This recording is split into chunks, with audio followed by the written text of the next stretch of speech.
Go ahead and speak. Alice, hello, hello, hello, hello, hello, Again? hello, hello, See, hello, okay. hello. I can adjust it. Okay.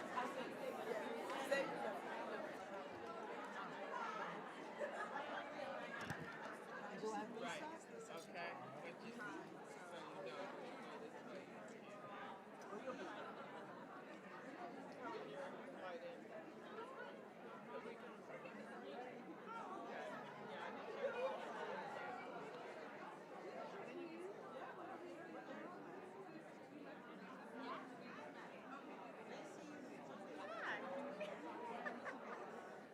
I just saw your name. I was like, wait a minute. How exciting. I'm good. How are you? I know, right? Don't turn that on yet. We might have some things to talk about. I'm going to stay. I'm going to sit in the back. Okay. Okay.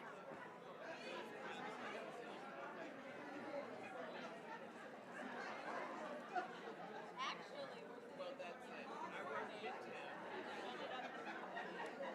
town. I go uptown on here. For me, I walk from my place to the bridge, take the bus there. Are we playing down? And then during the week, I never get a bus that comes to my complex and takes me right to the authority. And I do everything. We don't want to everything. But I get to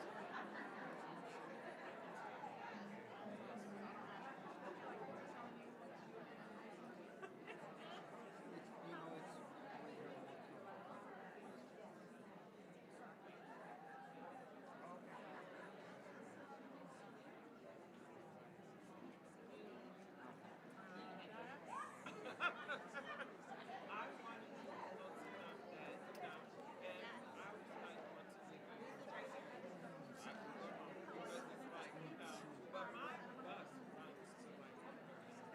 like. And she just wanted to make sure your husband arrived. He is. He's over there chit-chatting. Let me ask real quick.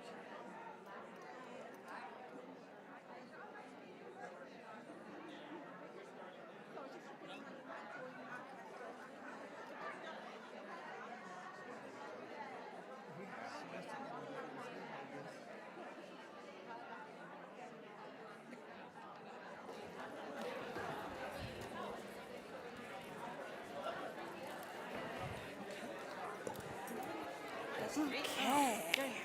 Everybody good? Okay. You can turn them on. They're on? What happened? They're cushy.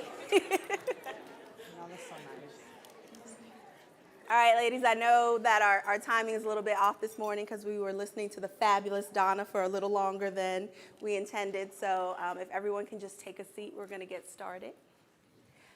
Please welcome our dear panelists. I will introduce them in a second, but I want to welcome you all to Sisters, Inc., Be a Real Angel, How to Invest in Black Women's Businesses, hosted by Morgan Stanley.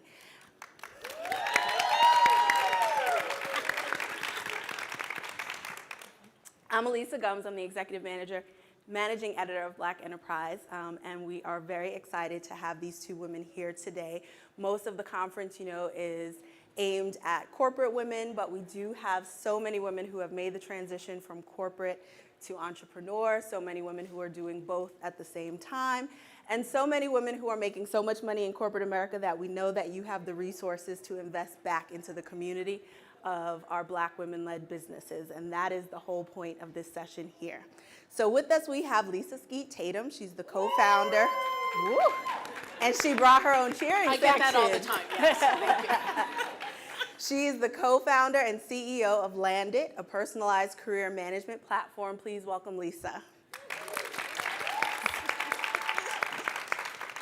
And we also have Alice S. Vilma. She's the managing director of Multicultural Client Strategy for Morgan Stanley and also the co-head of their Multicultural Innovation Lab, which is an accelerator that invests in and supports tech and tech-enabled startups with a multicultural or women founder. So please welcome Alice. Lisa, I want to start with you as our entrepreneur here on the panel and to share your founder story with everyone. So if you can tell us the what, when, and why of how LandIt was founded. Sure, I'd love to. So probably like every entrepreneur that comes up with an idea, it's from your own personal pain point, and LandIt was mine. So I had several career pivots from engineer turned operator turned venture capitalist. Yes, I was on the dark side for a little bit. But after about a decade, I realized I didn't want to do that anymore. I didn't know what I wanted to do. Everyone expected me to know, and it felt pretty horrible because none of us walk around saying, I'm feeling less than confident today, or I don't know what my next move is. So we suffer in silence. And as a result, we don't progress in our career the way we want to. Many times because we don't know where to start, or we don't have the access, or we don't know what we don't know. So I realized that my life's mission was how could I unlock the talent of women and people of color by giving everything that's in the C-suite, knitting it together and putting it in your hands so that you could achieve success on your own path. And it is the hardest thing I've ever done in my entire life, and I have done some things, of which raising money in that whole path is a part of that challenge. So let's talk specifically about raising money, since that's what this is all about. Tell us how you got the money to start the business. You raised a reported $2 million in seed capital, which is a huge achievement. But tell us what that process was like for you. So when I started LandIt, it was actually going to be my side hustle. It was going to be my project. And to my surprise, I had angels, after I pitched it, was just trying to get some ideas. I said, you know what, I want to fund you. I'm like, well, I'm not raising money. What does that look like? And so they, along with my family, my husband Mark Tatum and my son Kylan and others, were like, you got to do this. And so I started with angels, and then through a lot of hard work and grit and illogical yes and no's, was able to raise our Series Seed at $2 million. Then with the amazing support and catalyst of Morgan Stanley, we raised a C2, and then we just closed on our Series A, so we've raised about $20 million. Thank you. But boy, was it hard.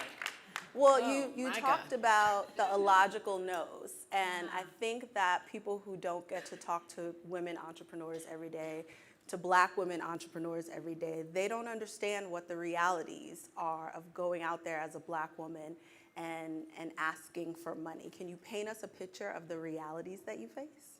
Well, it made me realize what a kinder, gentler VC I was. But I would say kind of in 3 words, it's god-awful hard. And that's because many times you don't know who's on the other side. And I knew a lot of these folks because I was a VC. But what I tell people and what I learned is that it's about product, market, founder fit, right? So you have to make the case for why it's a humongous market. You have to make a case for why your product is a must-have, not a nice-to-have. But then the big one is, why are you the one to win, right? And how do you tell the story in a way, even if the people who are on the other side are not the consumers of your product? So what I found is, and I was very fortunate because I ended up having amazing investors. But I think what people forget is many times we don't get all the money up front. It takes us a long time to get it. Therefore, we don't make the investments like we would if we had all the money and knew that there was more to come. So you have to have an incredible amount of grit because you get told no about 99.999% of the time. And I really valued the people, even if they said no, that told me why. Because then that was a gift and I could iterate. But sure, there were people that said things like, Lisa, are you tough enough? And I'm like, am I tough enough? How the heck do you think I got here? Right? So you get stuff like that, or, well, Lisa, you have a family. It's like, well, yes, I do. And I love them very much. And what does that have to do with fundraising? So you get all of that crazy stuff, but then you get people who believe in you. And I think we were very fortunate, again, to have Morgan Stanley as a partner where they saw it before many people did. So you mentioned being fortunate, and also, clearly you've been very successful at raising money, but I just want to get to some of the stats of what it's like for the average Black woman founder. Black women receive less than 1% of all of the tech venture funding. And for the average startup seed round for all companies, it's 1.14 million. For Black women, if they don't make it to $1 million, their average is $42,000. That's how much the average Black woman-led startup receives, $42,000 compared to $1.14 million. So Alice, I want to bring you into the conversation here because Morgan Stanley has one solution to bridge that funding gap. Tell us about the Multicultural Innovation Lab. Yeah, so just as you mentioned, the genesis of that was to help bridge exactly that gap and be part of the solution to closing that gap. And so the idea being that this may be more of a malicious system than with malicious actors. So it's a system that's developed with people who are probably well-intentioned, but if at the end of the day cash is the commodity, which a lot of the times it is, Black women don't know about that yet, right? But cash is the commodity. I gotta look like the dude who's, returned 10 times the fund, and these guys can pull out just as quickly as they put their money in. So my investing is based on a pattern, and Lisa doesn't fit that pattern. I haven't met a Black MBA from Harvard. I haven't met the Black engineer. I'm not quite even sure this can happen. Sorry, I'm ignorant, but I just gotta tie goes to the white dude because I know this person, and if I don't know them, in 3 calls, I'll get to who they are. I just don't know her. And so the idea for us is, okay, great. Like a lot of things that we've discussed over the past couple of days, let us bring them to you, or let us open the door and show you that we believe in these businesses, and some of these businesses, by definition, because you don't know them and they're not in your circle, could outperform the investments that you've actually made. So that was the genesis around building this lab, which is a tech and tech-enabled accelerator for those companies with multicultural women founders. And when we say multicultural, Black, Asian, Hispanic, and also white women, because they also receive more than we do, but still much, much, much less than what the mainstream is. And so we tend to say it's just non-white men, but that's where we're focused. And we're focused right at this level: seed, Series A, sometimes Series B. There's a definitional term for it, and then there's what you raise. And so that's where we see most of the parity. So when you start peeling everything back, you have the companies that come to Morgan Stanley, our traditional kind of companies. We say, well, how come those companies aren't diverse? You say, okay, let's go to private equity. Oh, those companies aren't diverse. Okay, let's go to VC. Oh, that's not diverse. Where's the parity? The parity actually starts at seed and Series A, just very early stage capital. And if you can't get the money, then you can't grow to get to those other stages. And so that's really why we exist and why the firm's behind it. How does the lab actually work? So we take founders in and we provide what we call cash, content, and capital, content, and connections. And so the capital is actually cash investments. We are investing in your company. She said cash. We are investing in your company. And it's interesting because we had to make the distinction between whether or not we were going to be a grant or if we would go on to a cap table. It became important for entrepreneurs to have a company like Morgan Stanley on their cap table. Very important. Because that established a lot of credibility. Oh, they're an investor? That means they did due diligence. That means there's credibility. Let's take a closer look.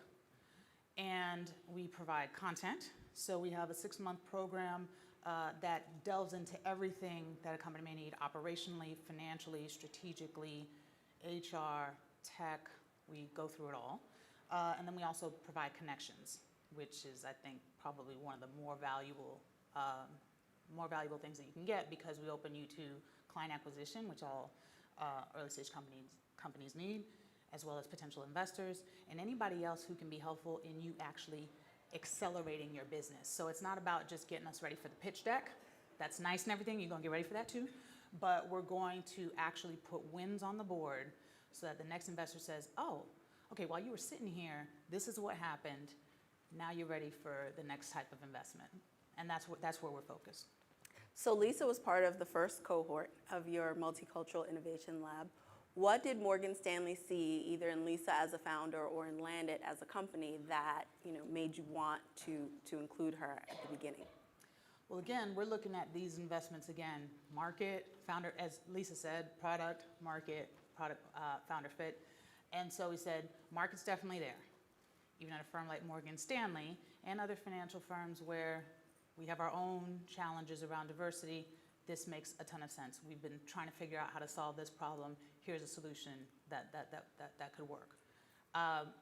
Market's huge. There are a lot of other enterprises that have this same issue that they're dealing with, and so we think that works.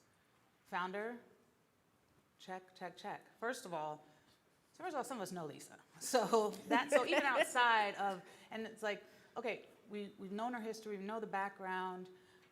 She was a VC, for goodness sake. Like, if she can't get funding, who can get funding, right? Mm-hmm. And so we said, of course, Lisa's going to be the one to get this done.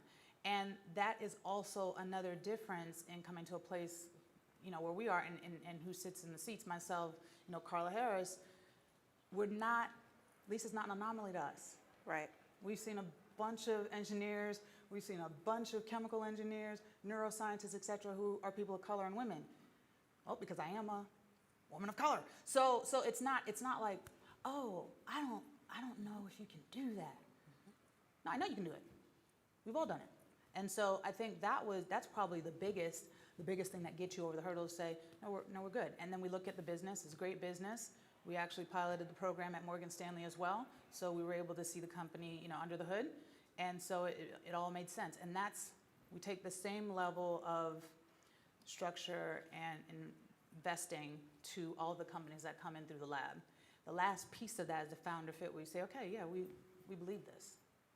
We've seen it before. Lisa, what was the experience like for you? So by the time we had the fortune of going to Morgan Stanley, we had raised our seed, but the goal of a seed round is get to the Series A. And many times we don't have enough seed money in order to prove out those milestones. So as Alice said, sometimes, not often for us, money is a commodity, but at that time we had already had some money. What I was looking for was a true partner. Those of you who've heard me speak before, I talk about who's stacking the deck in your favor. I knew that Morgan Stanley was going to do that because we had so many opportunities. I needed someone to be a strategist. So when I needed to talk to different people in the company, they pulled them in. Yes, I needed the capital because there is a halo effect. VCs by nature, our job when I was on that side is to de-risk, right? And so what are those proxies for success? Well, Morgan Stanley in your cap table and in your corner is a proxy for success. But I remember Alice and you came with me on my first meeting with our first $1 million contract. She walked in there with me. So it is about how do they create those connections, tell you the truth, have the courage to surround yourself with people who are going to tell you when you're on and off. And as a result, our Series A took off, our sales took off, and we got Carla Harris as a board member, and I still get Alice. It's like a twofer, right? Yeah, I mean, is there a way to quantify what it means to have Morgan Stanley walk in the door with you as you're trying to get a contract, or to have them on your board? Well, I knew in the very beginning because you will receive questions that most other people will not. When VCs do understand that pattern recognition, the checks flow much easier than they do for us, even if you have the connections and you know the people. And so I was a first-time tech CEO, so I had done many things before, but not tech. So if you looked at my advisory board, I made sure to surround myself in that regard. If you looked at how I put my cap table together in the beginning, it was not just angels, but angels that brought experience. Does everyone know what a cap table is? Sorry. Okay. Thank you. So the way I thought about my investor pool, who we were going to partner with, I mean, a lot of times I think we, as women and women of color, we take what we can get. One of the worst things you can do is have a partner that is not in your corner. So as we were trying to find our money, we also have to do our diligence because your business is going to go sideways at some point. You're going to hit a blip. And you want people who are going to be in the boat, rowing the same way with you. So when we were looking at how we were going to capitalize the company, we had angels. We were fortunate enough to have strategics, but then we also had venture funds. So we had a mix of those folks. And man, we hit the jackpot with Morgan Stanley. We really did. And actually, because of that, we brought in 3 other large strategics in that round. So you mentioned for you that the relationship was really one of the biggest benefits for you. Alice, what do you hope founders take away from this? Because this isn't like I'm going to hand you over a check and we're going to chat for a week and then you're gone. This is a real program. They're with you for a while. It is, and it's true. The first thing that we look for when we're trying to select the companies, because we do get a lot of applications and we don't select a ton of companies. So for, we got almost 500 applications for this cohort. We're going to announce 9 companies that were selected. So the first and foremost is how can we help you? If the money is really all that you're looking for, and that's wonderful, and we want to be helpful in that regard, but that is the part where we're least helpful. We'll write you the check and that's fine, but can we do a pilot? Can we bring you on as a vendor? How coachable is a founder? Are we going to be able to work? Can we work through a potential pivot that you need to do? You need to change your business model. You need to go from one set of customers to another. I remember that's something that Lisa and our company worked with as well. She was B2C, kind of forming the B2B strategy, so direct to consumer and looking at the business strategy. And we said, oh, we think you should spend more time in business, and here's how you can do it, and here are all the folks we can introduce you to in addition to the folks that you've already brought to the table. And so how do we think about that? And so we're looking for, as Lisa mentioned, partners as well, to say, okay, we're actually trying to take your business so that you can go walk into a Series A or the Series B, so the next investor, and say, here's what I've got, and they're gonna write you a check. And so what do we need to do in that time frame? Where are your gaps? What are your blind spots? How do we think about that? So that we can stay in touch when you graduate from the lab. You'll meet investors. Hopefully some of them will invest in you. If not, you'll meet the other investors who will invest in you as well. We do stay in touch. We hope it's a lifelong kind of commitment. And look, quite frankly, if Lisa does her IPO, you know, cross fingers or sell to LinkedIn or something, maybe we do that business. Maybe we don't. But the idea is we have a relationship here, and if Lisa's looking to do something like that, she may come back and say, you know what, Morgan Stanley was there for me when I really needed them the most, or they really helped to take my business to the next level. So here is business that we're looking to do more traditionally with you. So it's really this lifelong kind of partnership and connection, meet great folks, and really get your businesses going. There are two other major benefits which we haven't gotten into, and either of you ladies can talk about it, you know, from your sides of the table. One is the learning that happens from each other, because as you mentioned, you'll have 9 companies in your cohort this year, and you require them to be together because you want them to interact with each other and learn from their peers. Was that, you know, something that was particularly beneficial for you, or? Yes. I would say entrepreneurship is probably the loneliest job out there, right?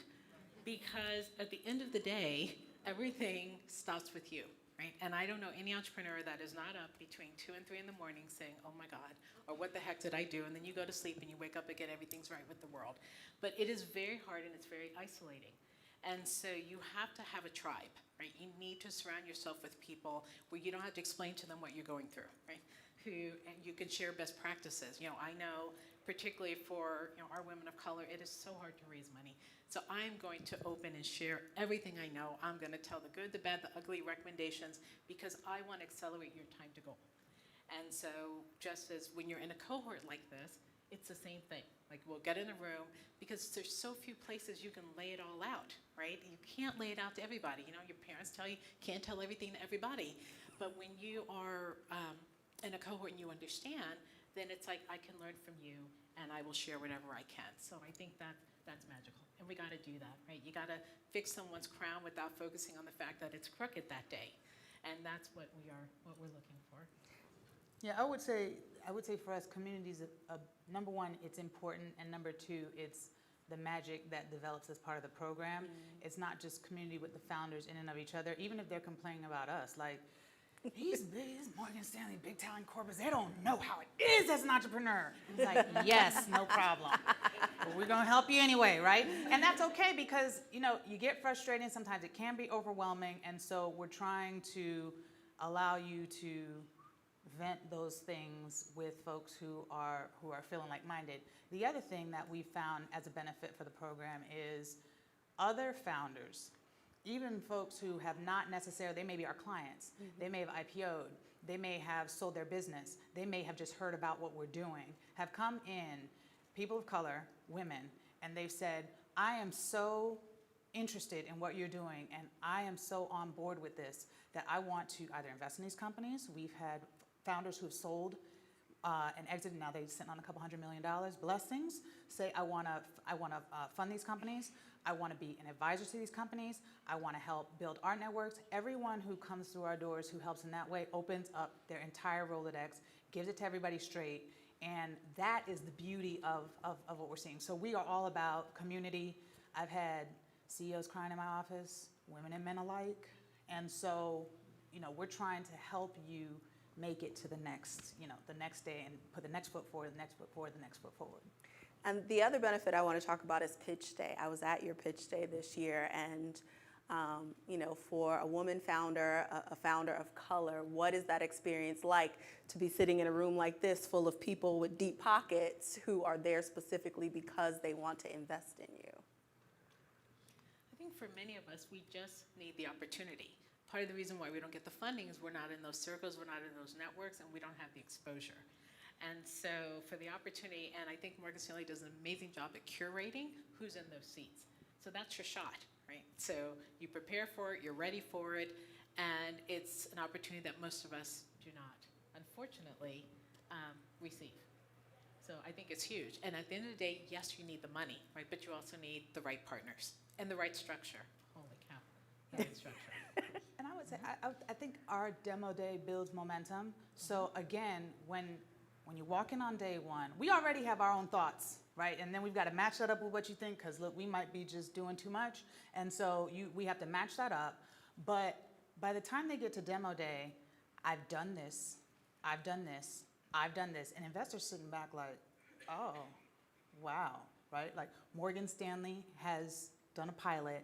There are real measurable objectives that have been met while you've been sitting here for 6 months. And so momentum builds, the investors get excited, they've made investments. Even if they don't make them, they're like, you're too early for me, but let's keep in touch. That's again the magic, right? More people want to come.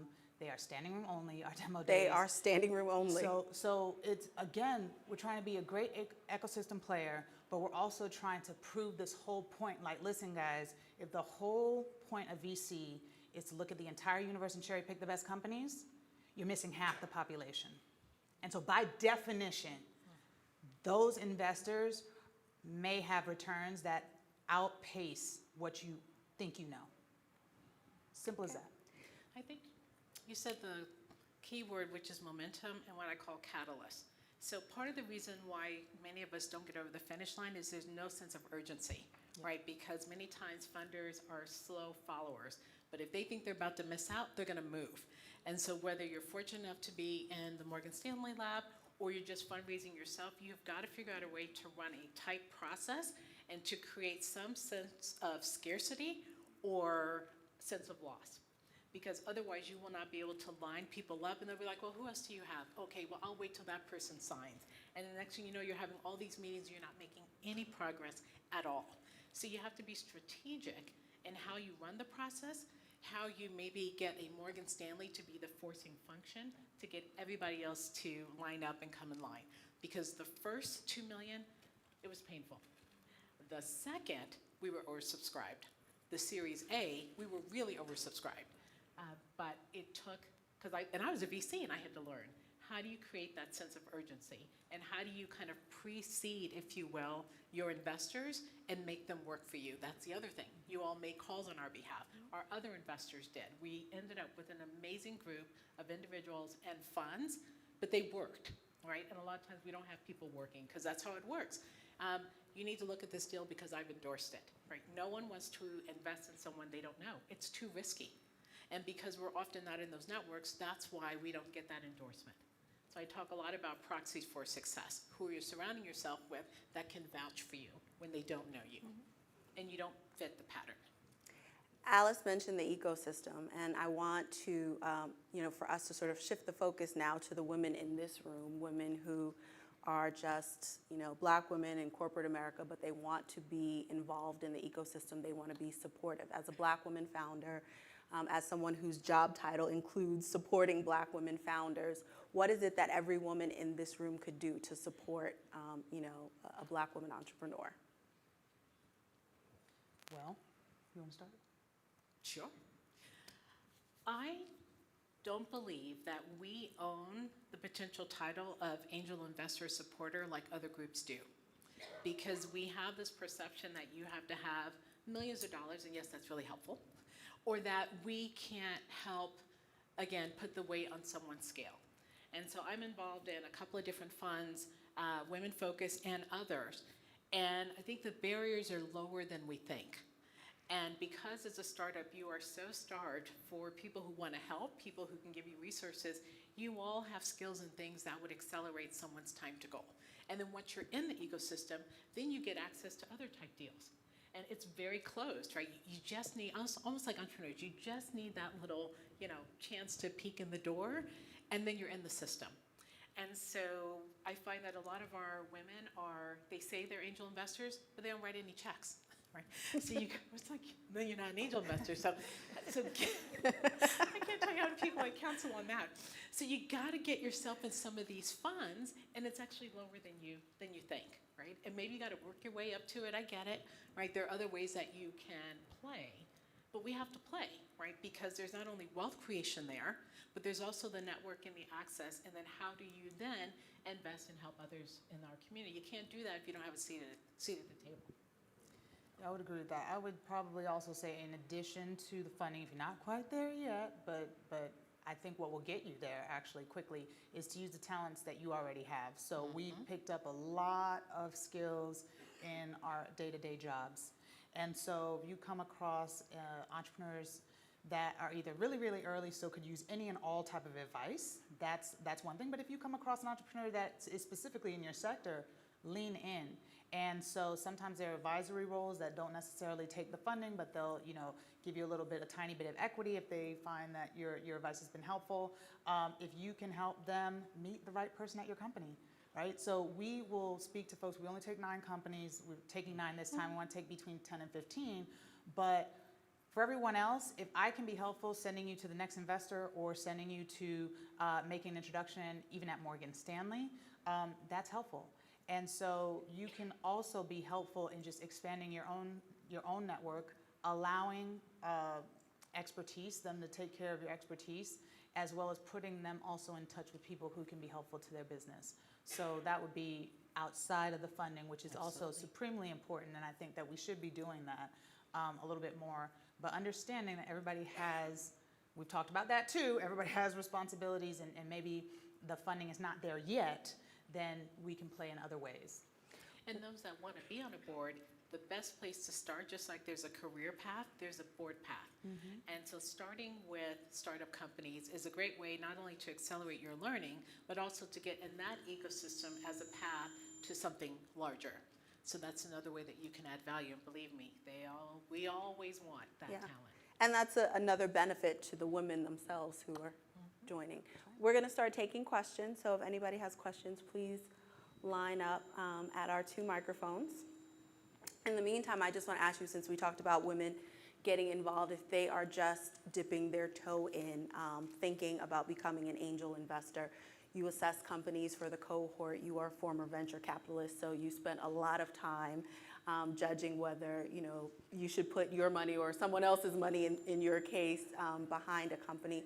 What should women look for before deciding that they want to put their support behind a company? So it starts with the founder, particularly at the seed stage or early stage, because there's not a product, right? In my case, I didn't even have a product, I just had an idea. So it's your belief in the individual. And I mentioned that product market founder fit, but you have to believe that that person's going to win, right? Like, why do they have an unfair advantage, or how can you help them? You should also look at who you would be surrounded with. Who are the other funders? Who are the other angels, right? Because that's, again, your tribe. You should also look at things like business model. It seems like an obvious, but it's not. So you want to make sure you can follow the money. You want to make sure, I will guarantee you will lose money if the product that you're thinking of backing is a nice to have. So you always want to ask yourself, is this a must have? Like, if this did not exist, how would the world live? And that's the only time, at least my fund when I was on that side, we ever lost money is when it was a nice to have. And look, I would be wary of people that are asking for too little. So many times when we ask for money, it's like, I just need a little bit, and then I'm going to show this. It will always take longer and take more money, right? So you have to believe that there's going to be enough money there to get there. But it is a whole world. There's all kinds of angel groups forming, and I see very few of us there, and we're missing out. Okay. Question? Hi, my name is Jessica Watson. I work with diversity and inclusion for Publicis Media. I'm also a budding founder myself, so thank you both for sharing your story. I find the world a little overwhelming of venture capital and all of that coming from a completely different industry and career background. What resources or preparation do you recommend for a budding founder, a Black woman founder, to stand out and get into something like the Morgan Stanley Lab? I have a book that we give our founders. It's called Venture Deals, written by Brad Feld, who founded Techstars. You should read that if you haven't. Okay. It simplifies and demystifies a lot of this stuff. Ben Horowitz has written a couple books as well. Hearing people who are titans in VC break it down for you, that's probably going to be most helpful, because then you have some idea what's going on. Don't think you know everything, but it gives you at least a sense. So when the words like cap table come around, liquidation preferences, start talking about KPIs and all these things, you at least know what they are. And it's all very easy stuff. Key performance indicators, those are metrics, right? Cap table, we talked about that. Capitalization table. I forgot the last one that I just said, but so Liquidation. Liquidation preference. So There you go. they're just very important. So when people invest and you have an event, how do you have to pay investors back? That affects what comes back to you. So that's a big thing. So just understanding, the jargon, how some of that stuff works, how venture capitalists think, what they like to see in your business, those types of things. I think that's probably a really good start. And I would say maybe don't go right for VC, because now there are so many other pots of money in angels and ecosystems where you can start and learn. There is a VC formula. There's no question about it. There is a way to pitch and there's a way to storytell. And so sometimes we need to get ready for prime time and to have the runway to make the mistakes before you don't have, there's one way and two-way door decisions. And sometimes VCs are very one way. So you want to play and work out things sometimes before you get ready for VCs. And if you see me afterwards, I have a couple of different funds, angel funds that are women focused and committed to us, where you could start. Thank you. Question? Hello, my name's Brittany Jones. I'm here with Oracle. She actually asked the question I was going to ask, but I'm curious to know, are there specific, it's similar, associations we can join, incubators we could target towards women of color entrepreneurs that we could look at when looking to invest? I know you spoke about not seeing us in that space. Where aren't you seeing us? Can you be a little bit more specific about those places, those organizations, so that we can be present there? So I could go for months without seeing one of us, but what I would say is you want to have your close tribe, but you want to be in the ecosystem, right? You need to be in the broader ecosystem. So there are meetups, and it's very easy to see what those meetups are.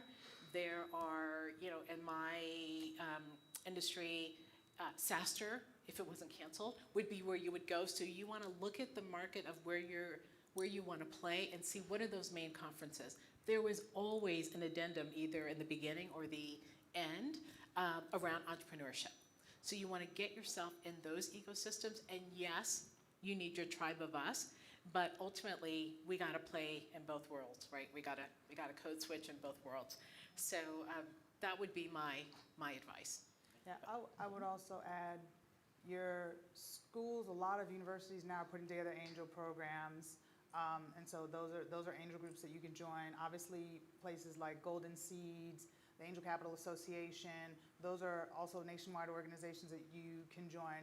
I am quite sure there are angel associations wherever you may be located that you can join that are that have actually a lot of different functions. Some of them are ESG, they're with the environment, women, there aren't sometimes multicultural groups as well, but there are lots of different organizations. If you just, matter of fact, you can just say, who's in my ecosystem, probably Google it, and you could find that stuff. But those are some of the nationwide organizations that I might think about that you could be a part of. Question? Hi, my name is Mildred Black Hooks, and I'm the founder of People Optimum Consulting, which is a startup that provides workforce and engagement solutions for leaders and teams. And my approach is partly content enabled through education and organizational development, and partly tech enabled. And I've been putting together solutions around retention. What would you say to an individual who's positioned not in the center of things in a metropolitan area, but who is looking for those opportunities? I'm actually preparing my pitch now so that I can really catapult my offering. So you're looking to raise funding now. Okay. For me, I would say there are a lot of investors who are now paying attention inside the coast. So I can think of Steve Case's Rise of the Rest and Revolution funds. They are focused primarily not in New York and San Francisco. So everything else is kind of there. There are other groups around that are interested in non-coast related investments as well. Obviously, you have your incubators and accelerators, Techstars, 500 Startups, Y Combinator, you name it, most folks have one, even corporates. So if you think about, where a corporate might play into where you are, there may be an accelerator there. A lot of corporates are beginning to, if they haven't established some type of accelerator program, are looking to establish. And if they haven't established and they decided they don't want to, they're funding other accelerators. So that's another area for you to think about as well. Without specifically understanding where you are, but like for instance, Cincinnati, Ohio, P&G has a huge accelerator and tentacles into local area networks and affinity groups that also run accelerators. So just that would be the big thing. Also check in with the local university. They probably also are very tapped into the entrepreneurial ecosystem. And so those are at least places to start. Excellent, thank you. And you could look at funds, everyone, like Gingerbread Capital, like Female Founders Fund, that invest everywhere. They invest early, and they have a mantra around founders, and certainly diverse founders as well. Thank you. The one thing I would say in HR, if I can, is make sure in your pitch that you are solving the pain point for your customer and for the individual, right? Because particularly in our space, and I am in that space, we forget that there is a rubric that our buyer has, and you have to speak directly to their pain of how you're solving it for them, and then how they're going to be able to measure the ROI or their success. Otherwise, it's going to be a hard road. Yeah. I've learned. Next question, please. First of all, thank you. This has been a fabulous session. My name is Tamara Williamson. I'm Vice President with Travelers Insurance. And my question is for Alice. So I love the unique idea around the Innovation Lab. And when you think about the case for change, sounds like it's a competitive advantage for you guys, but the need is great, right? So how are you guys sharing with your industry peers to really get more folks to do similar things like the Innovation Lab? Well, the good news, I think, so again, being ecosystem players, and I'd be happy if everybody was doing this, quite frankly. So the good news is we've seen other announcements of firms, specifically in financial services, who are looking to tap this same group of entrepreneurs with content as well as connections and potentially capital. I'm just not as up to speed on whether or not there are investments being made. So that's wonderful. There are also a lot of talk about fundraising right now, and so that's also awesome because again, it's opening up the pie that's available. So for us, I've talked to our client base, so I've had several phone calls with our actual corporate clients about how they're doing it. We compare notes, and then they're like, okay, this is our accelerator group, and now how do we think about funds? And so I'll talk to their VC counterparts as well, and then we're talking about pipeline building and all those types of things. So we are trying to be out and as vocal as we can around the model that we've built. We compare notes with other accelerators when we are in touch with them. And so again, and it's all of these same affiliated networks. And so I would love to see every single financial services firm doing something like this. And then I'd love to see us all hold hands and figure out how we can write bigger checks. We'll get there, I'm sure. We'll get there, I'm sure. Question? Hi, I'm Tiva Parks. I own Connect Central. I've been a serial entrepreneur since I was 14, and I work with a lot of CEOs and also a lot of entrepreneurs that are trying to expand and grow their network, and also investors actually looking for investments. So I do both sides. And I really wanted to ask you, I had a fintech client. We sat down with Morgan Stanley. I know you guys have invested in stuff as Uber and different stuff like that. But we sat down and we were talking about investing, and it was a female company, but they said we have to be a Morgan Stanley client first and put so much money into the Morgan Stanley to even pitch to you guys' deck or even investors. So how does that work first? That way we can see how to even get involved. Let's talk about that offline. So Okay. I'll talk because there's a lot of detail and nuance that nobody else cares about except for you and me. So we can talk about that. Okay, thank you. Thanks. And let's take the last question. Hi, my name is Kimberly Clark, and I'm a new angel investor and looking forward to the journey. My question is two-part. Alisa, at the beginning of the session, you mentioned that the average, I guess, African-American entrepreneur gets about $42,000 of funding. And then, Lisa, you mentioned be wary of investors that ask, or entrepreneurs that ask for too little. The first question is, how do we navigate asking for more when research shows that not much is given? And two, well, answer the first one first. Well, okay. So, and believe me, I live the statistics and I see it, so I understand the pain and the frustration and even the anger and disappointment when you have an amazing business and business model and proof of concept, and it's hard to get the check, and then people who are, fresh out of school, no business experience are getting money like that. So I get that pain very acutely, and for our sisters. And I'm gonna put this over here for just 1 second, right? You still have to paint the dream. No VC wants to invest in incremental. That's not how we get rewarded, right? Oh my God, they. It's maximize shareholder value. And so if you are asking for a little bit of money, then you are signaling that your opportunity is small. Mm-hmm. And given the fact that most businesses fail, right? The odds are not in our favor. Again, they're thinking it's an opportunity cost. If I give you money, then I'm not gonna be able to give someone else money. Why are you gonna win and return money to my fund, and then I'm gonna be a star? And so if you're asking for this, then that's like, you're not thinking big enough, maybe you can't scale, and maybe your business opportunity isn't big enough. So because it's hard for us to get it, doesn't mean that we don't have to try. Now, you have to get creative. To this day, even though we still have, quite a bit of money, people ask, how do you do so much with so little? Because we know how to do that, right? We know how to make something out of nothing, but if you are going to scale, you have to have resources. You just have to do it, even when you have a model like ours where we get paid up front. So it is the signaling that's important. Yeah, I would just add on. So, and again, to just make it hit the point home, you're talking to folks, Lisa was like, return the fund. A lot of VCs, the way they think about their investments, 1 or 2 return the entire fund that they've raised. So if I've raised 100 million, I'm looking at 1 or 2 to return 100 million to me. 1 or 2 of my investments, I might have wrote $1 million checks, right? So again, the size of the return is really what it is. Like, so you might be able to return me, 2 times my money. That's great.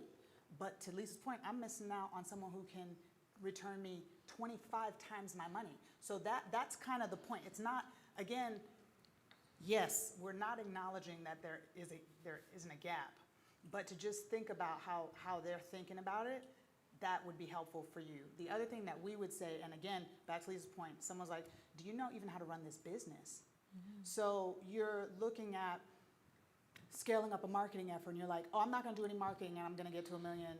Well, how the hell are you gonna do that? Because everybody else in your market spends $25 million marketing. So how is that actually gonna work? And so then it kind of takes away, again, the credibility from you as a founder. And so you have to look at what the business is doing. Now, what we do, because we actually have to coach some of our entrepreneurs to start asking for more money, we tell them, all right, here's the plan. What does the business need? That's what you go out with. What can you work with? And then you think about how you're going to think about your raising. Maybe you raise this amount now. Maybe in 6 months you've got to go. We really don't want 6 months. We want 12 months. But it's like raise this, go forward. So we're trying to help you deal with less, but the business needs this. So that's kind of how we work around some of that. And the last thing I would say is for VCs, you're only going to do a certain number of deals.